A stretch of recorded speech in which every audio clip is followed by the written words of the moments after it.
अभी हाल ही में केंद्र की एनडीए सरकार ने अपने 8 वर्ष पूरे किए हैं। इन वर्षों में हम, जैसा अभी योगी जी बता रहे थे, रिफॉर्म, परफॉर्म, ट्रांसफॉर्म के मंत्र के साथ आगे बढ़े हैं। हमने पॉलिसी स्टेबिलिटी पर जोर दिया है, कोऑर्डिनेशन पर जोर दिया है, ईज ऑफ डूइंग बिजनेस पर जोर दिया है। बीते समय में हमने हजारों कंप्लायंस खत्म किए हैं, पुराने कानूनों को समाप्त किया है। हमने अपने रिफॉर्म से एक राष्ट्र के रूप में भारत को मजबूती देने का काम किया है। One nation one tax GST हो, वन नेशन वन ग्रिड हो, one nation one mobility card हो, one nation one ration card हो, ये सारे प्रयास हमारी ठोस और स्पष्ट नीतियों का प्रतिबिंब है। जब से यूपी में डबल इंजन की सरकार बनी है, तब से यूपी में भी इस दिशा में तेजी से काम हो रहा है। विशेषकर यूपी में जिस प्रकार कानून व्यवस्था की स्थिति सुधरी है, उससे व्यापारियों का भरोसा लौटा है, बिजनेस के लिए सही माहौल बना है। बीते वर्षों में यहां की प्रशासनिक क्षमता और गवर्नेंस में भी सुधार आया है। इसलिए आज जनता का विश्वास योगी जी की सरकार पर है।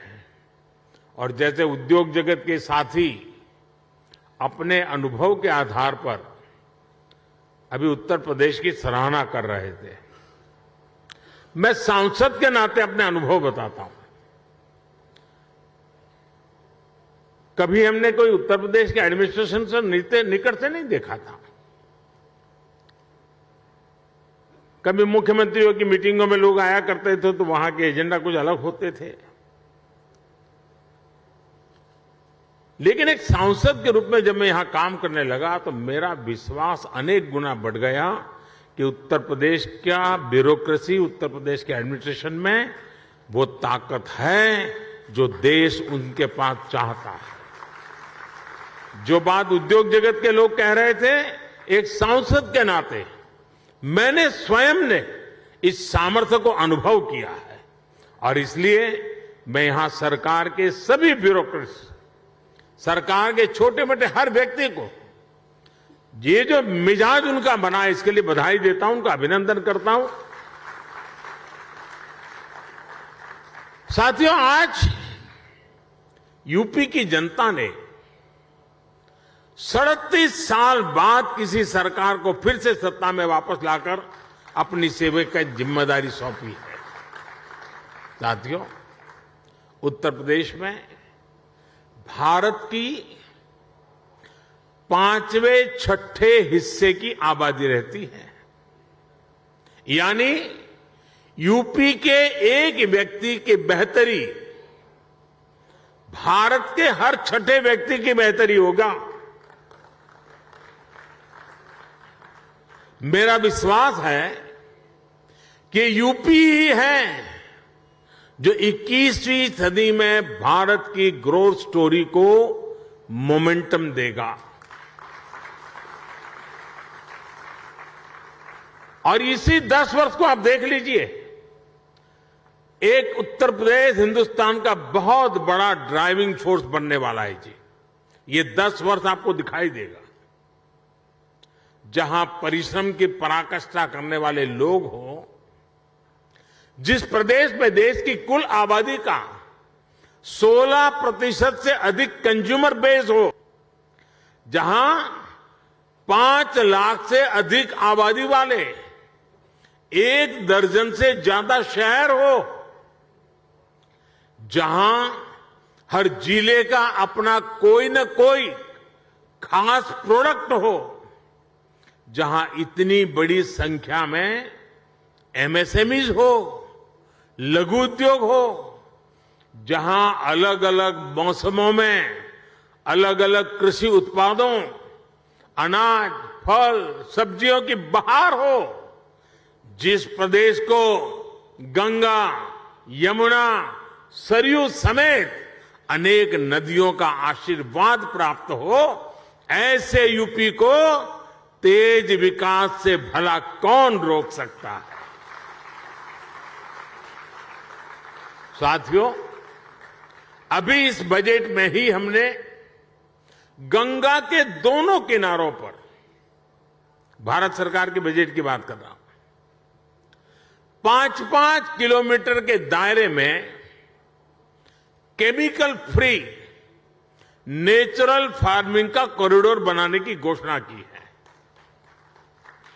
डिफेंस कॉरिडोर की चर्चा तो होती है, लेकिन इस कॉरिडोर की कोई चर्चा नहीं करता है। यूपी में गंगा 1100 किलोमीटर से ज्यादा लंबी है और यहां के 25 से 30 जिलों से होकर गुजरती है। आप कल्पना कर सकते हैं कि नेचुरल फार्मिंग की कितनी बड़ी संभावना यूपी में बनने जा रही है। यूपी सरकार ने कुछ वर्ष पहले अपनी फूड प्रोसेसिंग नीति भी घोषित की है। मैं समझता हूं कॉरपोरेट वर्ल्ड के लिए, और यहां जो उद्योग जगत के लोग हैं उनसे मैं आग्रहपूर्वक इस विषय पर कहना चाहता हूं, कॉरपोरेट वर्ल्ड के लिए इस समय एग्रीकल्चर में इन्वेस्टमेंट की एक गोल्डन अपॉर्चुनिटी है। साथियों, तेज विकास के लिए हमारी डबल इंजन की सरकार इंफ्रास्ट्रक्चर, इन्वेस्टमेंट और मैन्युफैक्चरिंग तीनों पर एक साथ काम कर रही है। इस साल के बजट में 7.5 लाख करोड़ रुपए के अभूतपूर्व कैपिटल एक्सपेंडिचर का एलोकेशन इसी दिशा में उठाया गया कदम है। मैन्युफैक्चरिंग को बढ़ावा देने के लिए हमने पीएलआई स्कीम्स घोषित की हैं, जिनका लाभ आपको यहां यूपी में भी मिलेगा। यूपी में बन रहा डिफेंस कॉरिडोर भी आपके लिए बेहतरीन संभावनाएं लेकर आ रहा है। भारत में आज डिफेंस मैन्युफैक्चरिंग पर जितना जोर दिया जा रहा है, उतना पहले कभी नहीं दिया गया। आत्मनिर्भर भारत अभियान के तहत हमने बड़ी हिम्मत के साथ फैसला किया है। हमने 300 चीजें ऐसी आइडेंटिफाई की हैं और हमने निर्णय किया है कि ये 300 चीजें अब विदेश से नहीं आएगी। यानी मिलिट्री इक्विपमेंट से जुड़ी हुई ये 300 चीजें हैं। मतलब डिफेंस के क्षेत्र में जो मैन्युफैक्चरिंग में आना चाहते हैं, उनके लिए इन 300 प्रोडक्ट के लिए तो मार्केट, एश्योर्ड मार्केट अवेलेबल है। इसका भी आपको बहुत ज्यादा लाभ मिलेगा। साथियों, हम मैन्युफैक्चरिंग और ट्रांसपोर्ट जैसे पारंपरिक बिजनेस की डिमांड को पूरा करने के लिए फिजिकल इंफ्रास्ट्रक्चर को आधुनिक बना रहे हैं। यहां यूपी में भी आधुनिक पावर ग्रिड हो, गैस पाइपलाइन का नेटवर्क हो, या फिर मल्टी मॉडल कनेक्टिविटी, सभी पर 21वीं सदी की आवश्यकताओं के अनुसार काम हो रहा है। आज यूपी में जितने किलोमीटर एक्सप्रेसवे पर काम हो रहा है, वो अपने आप में एक रिकॉर्ड है।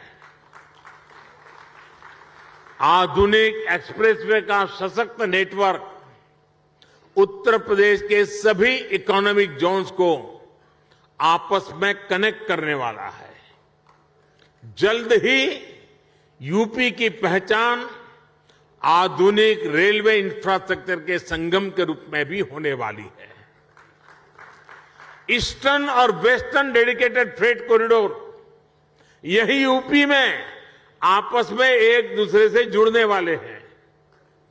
जेवर समेत यूपी के 5 इंटरनेशनल एयरपोर्ट यहां की इंटरनेशनल कनेक्टिविटी को और मजबूत करने वाले हैं। ग्रेटर नोएडा का क्षेत्र हो या फिर वाराणसी, यहां 2 multi modal logistic transport hub का निर्माण भी हो रहा है।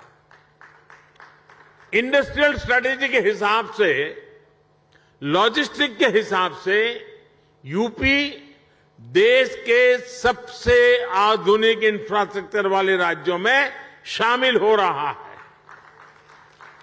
यूपी में बढ़ती हुई ये कनेक्टिविटी और बढ़ता हुआ इन्वेस्टमेंट यूपी के युवाओं के लिए अनेक नए अवसर लेकर आ रहा है।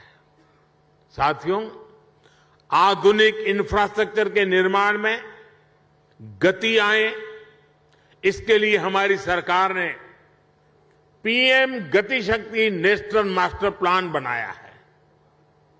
ये केंद्र सरकार, राज्य सरकार, अलग अलग विभाग, अलग अलग एजेंसियां, इतना ही नहीं, स्थानीय स्वराज की संस्थाओं तक को, सभी को एक साथ जोड़ना, उसी प्रकार से प्राइवेट सेक्टर, बिजनेस से जुड़े संस्थानों को एक प्लेटफॉर्म पर लाने का काम ये पीएम गति शक्ति योजना के द्वारा हो रहा है।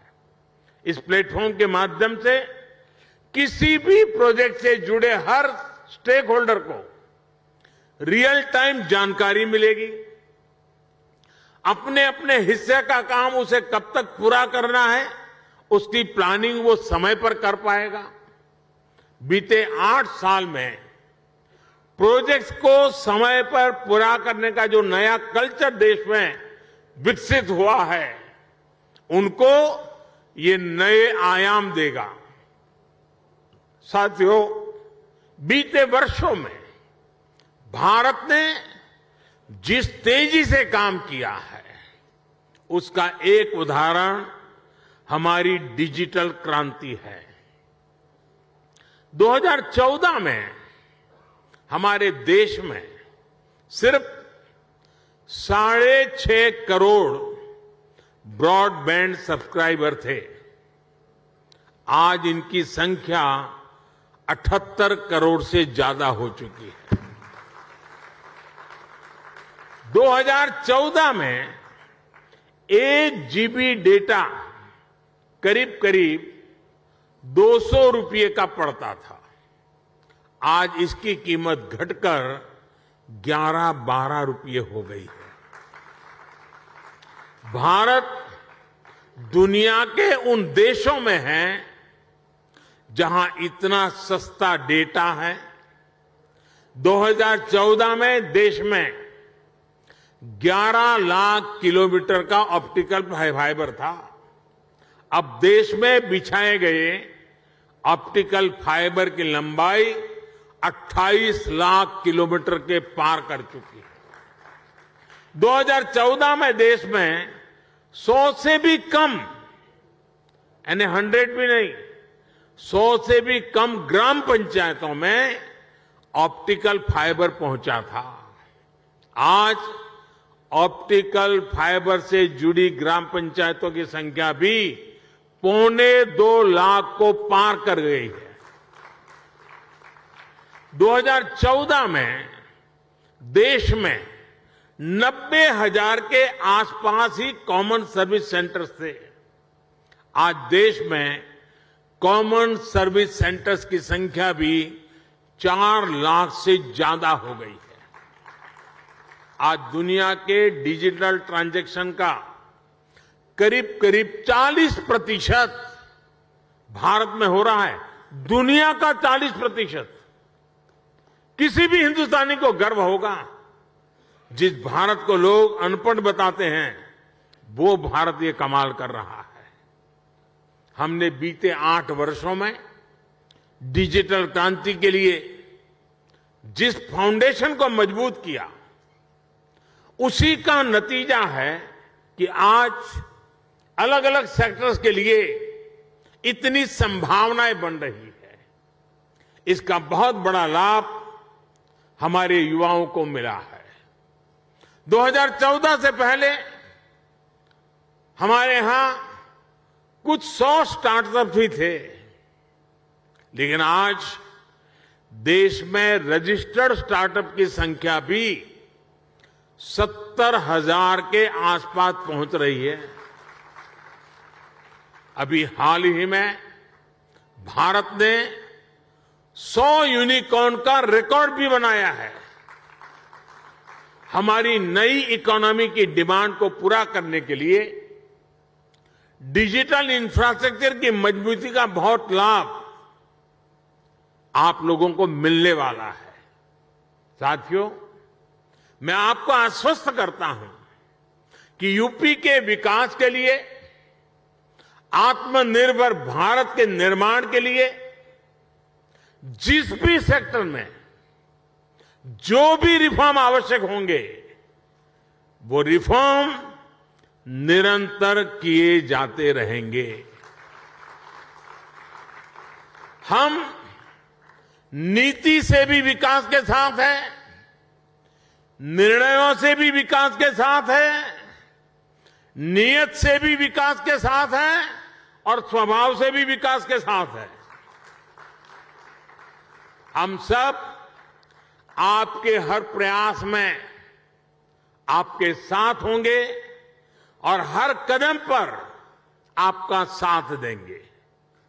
आप पूरे उत्साह से उत्तर प्रदेश की विकास यात्रा में शामिल हो। उत्तर प्रदेश के भविष्य का निर्माण आपके भविष्य को भी उज्जवल बनाएगा। ये विन विन सिचुएशन है। ये निवेश सभी के लिए शुभ हो, सभी को लाभ देने वाला हो। इसी कामना के साथ इति शुभम कहते हुए आप सभी को बहुत बहुत शुभकामनाएं। धन्यवाद।